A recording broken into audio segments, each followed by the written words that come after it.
As you know, for months now, Syria is being deteriorating. Conditions are moving from bad to worse. A civil war is affecting millions of people. We must bear in mind that while this tragedy requires a political solution, in the absence of it, our primary concern ought to be to reduce the suffering endured by ordinary Syrians and limit the spillover of the crisis into the neighboring countries. And this is why I am here today to announce that we are mobilizing additional 50 million euros to reduce humanitarian suffering in Syria and of Syrians in the neighboring countries. That brings the total of Commission assistance to 119 million euros and the total of the European Union to over 200 million euros, just about half of what is committed internationally. Our help will go for medical care, emergency in particular, but also basic medical care, shelter, food, water, sanitation. And I very much hope that other donors will also step up their assistance. The international community has failed so far to unite on the political way forward. But this should not be an excuse to do less on the humanitarian side. On the contrary, we must do more. We must do more inside Syria, where since the Syrian government opted to go for a military offense as a way to deal with dissent of its people, the number of those who need assistance has skyrocketed. Over 2.5 million Syrians are in need of assistance. 1.2 million are internally displaced. And just to give you order of magnitude how much the needs are dwarfed by what we can do today, half of the medical facilities in Syria do not function. 1 out of 3 Syrians who need food assistance cannot get it. And we know that the combined impact of the fighting, a collapsing economy, and a very severe drought affecting Syria is going to push the number of affected people up and up. So we must do more to help inside Syria, and we must do it also because when there is no safe haven for people inside, what they do is they pack their bags and they leave. And the number of refugees, the trend in refugees, as you know, is scary. Let me just give you the step-by-step since fighting accelerated. March and April, number of refugees to neighboring countries doubles from 22,000 to 53,000. May and June, it almost doubles again to 92,000. July and August, it doubles again to 189,000 people. And today, on September 7th, 240,000 are refugees in Lebanon, Jordan, Turkey. And just imagine if we fast forward this trend, what it would be by the end of the year, by early next year, should fighting continue as it is now. To help inside is a paramount objective for the humanitarian community, so less people would suffer, but also less people would flee, creating a huge risk for the neighbors. And it is not an easy task. We have about 3,000 perhaps humanitarian workers, Syrians, and a small group of international humanitarian workers. They put their lives at risk every day. 8 of them have died so far. The last victim was yesterday. And that takes me to my last point. We must speak loud and clear to all parties in this conflict that there is a law of war they are obliged to respect. International humanitarian law means that they cannot shoot at civilians, they cannot shoot at ambulances, they should not shell hospitals, they should not torture detainees, they should not kill them. And that message has to be repeated over and over and over again, not only because it is crucial for the safety of civilians and humanitarian workers, but also because we know from other conflicts that when in the end a conflict is brought to closure, the bigger and deeper the wounds, the more difficult the healing. Some are telling me, Kristalina, fighting is so intense, nobody's listening to this message. Well, some are. There are signals that some of the fighting groups are signing on good conduct commitments, and I think that it is absolutely a moral obligation for the international community to speak up. Thank you. Thank you very much, Commissioner. Georgieva. Yes, Commissioner Georgieva from Euractiv. A question, you spoke of the need of action in Syria and safe havens inside Syria, probably special protected zones, but how do you see it? I mean, it needs to be enforced probably through no-fly zones and so on, because I'm sure you know perfectly well that before genocide was perpetrated, Srebrenica was a safe haven. I actually said exactly the opposite, that there is no safe haven in Syria today. What we are facing is fighting has spread since the beginning of July. Neither Aleppo nor Damascus nor rural Damascus offer any more place for people to run. And this is why what we see is this massive increase of refugees in neighboring countries.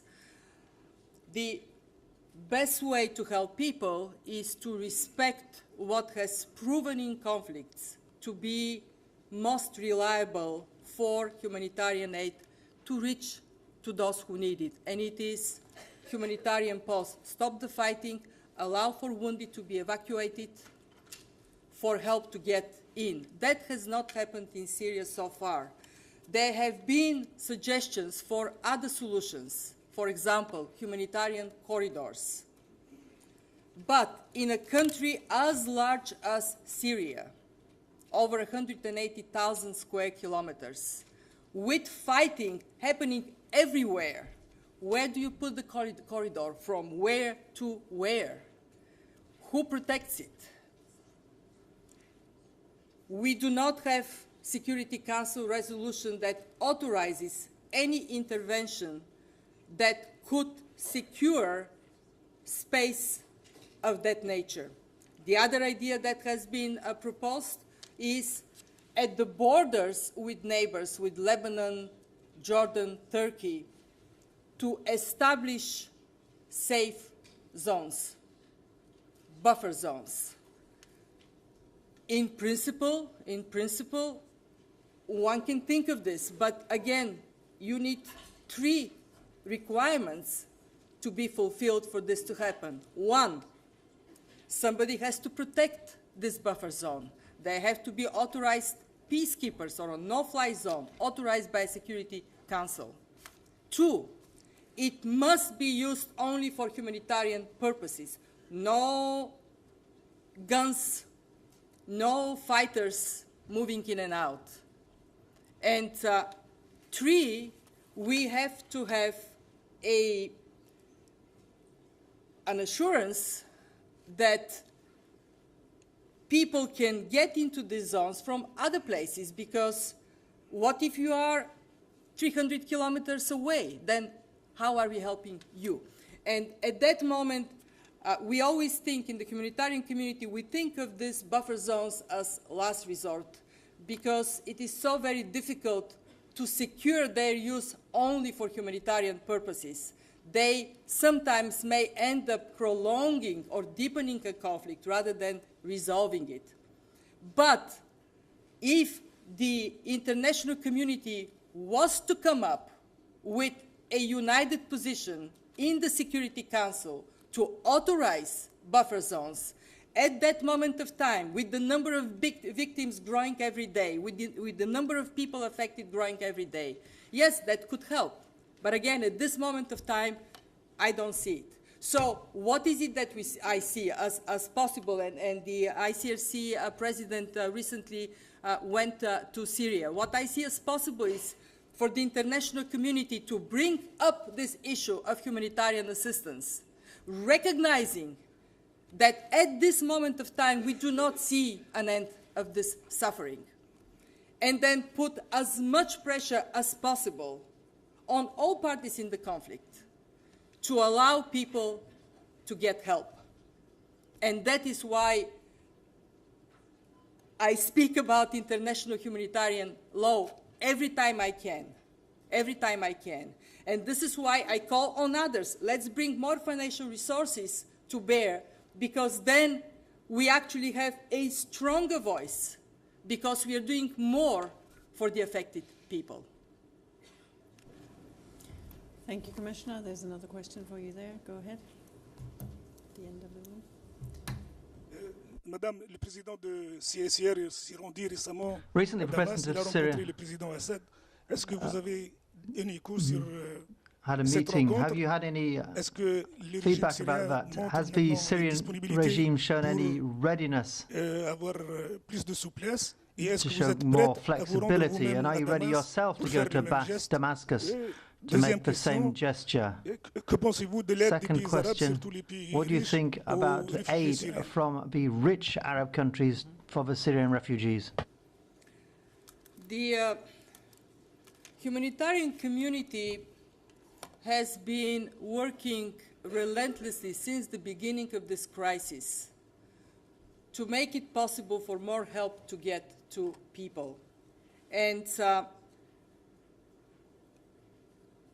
even today in Geneva, there was the Syria Humanitarian Forum bringing together everybody who has interest and stake in this conflict to talk about strictly the humanitarian conditions. As a result of this, the Syrian government made some concessions. For example, they have allowed more visas to be issued to international humanitarian workers. I have a staff member who is in Damascus. Not enough, but they have made some provisions for more people to get inside. They have allowed 8 international humanitarian organizations to operate inside Syria that were not allowed before. They have given their consent for the UN to open up offices in places where fighting is most intense. But what is done vis-a-vis what the needs are is just not enough. And as for the meeting, for the visit that just took place in Damascus, let's see what the result would be. I mean, let's see whether the government will walk its own talk. For example, we have 3 requests for visas for humanitarian workers from my team. Let's see whether they would get these visas. When the head of UN Humanitarian Affairs, Valerie Amos, went to Damascus, yes, there was some room opened up for more help to get to people. But in Syria, it is like we are climbing a tall mountain, and the more we climb, the taller the mountain becomes. The needs simply dwarf what has been achieved so far. As for me going, of course, if I can help, if I can add my voice, I would go. At this moment, I tell you, it is much more important for me that my team, the experts who can deliver assistance, is authorized to go. But of course I will go. If I can help, of course. This is such a huge human tragedy that each one of us, if we can do something, we must do it. Thank you very much, Commissioner. I'm just checking if there are other questions. I think this is absolutely clear. Thank you very much for taking the time to come and talk about this important subject and for taking the questions. And of course, we and David in particular, of course, there to follow up on one or the other aspects of your declaration. So thank you very much for this. And actually, let me just add, people from my team who are operationally engaged in Syria are here. So if people want to ask specific questions on specific parts of the country, what exactly is happening there, they would be happy to take them on as well. Thank you.